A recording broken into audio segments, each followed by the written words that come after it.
बहुत अमीर आदमी ने एक भिखारी से पूछा, तुम तो इतने हट्टे कट्टे हो फिर भी भीख क्यों मांग रहे हो? भिखारी बोला, साहब मेरे पास महीनों से कोई काम धंधा नहीं है, अगर आप मुझे नौकरी दे तो मैं भीख मांगना छोड़ दूंगा।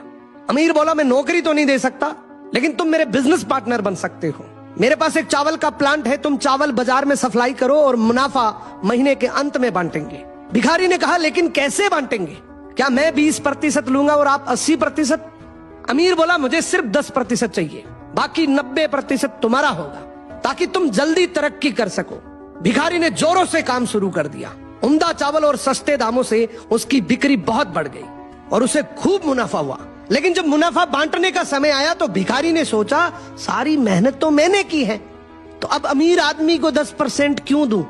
अगले दिन अमीर आदमी आया और जब हिस्सा मांगा तो भिखारी ने बहाना करते हुए कहा कि साहब मुझे तो बहुत नुकसान हुआ है, मुझे जितना मुनाफा हुआ है उतना तो कर चुकाना है, तो इस हिसाब से मुझे कोई मुनाफा नहीं होगा, तो आप इसके हकदार नहीं हैं। अमीर आदमी ने कुछ नहीं बोला और वहां से चला गया। भिखारी बड़ा खुश हुआ, सोचा सारा प्रॉफिट मेरा हो गया, अब भिखारी उन पैसे से रोज मौज करे। ऐसे करते करते उसके पास से सारे पैसे खत्म हो गए। अब पैसे भी नहीं है और काम धंधा भी नहीं है, तो मजबूरन उसको फिर से भीख मांगना शुरू कर। एक दिन वो अमीर आदमी उसके पास से गुजरा और उसको देखा, यार ये तो फिर से भीख मांगने लग गया। अमीर आदमी ने एक बहुत अच्छी बात बोली कि दुनिया में गरीब और अमीर आदमी जो होता है ना, उसमें सबसे बड़ा डिफरेंस होता है उसकी सोच का।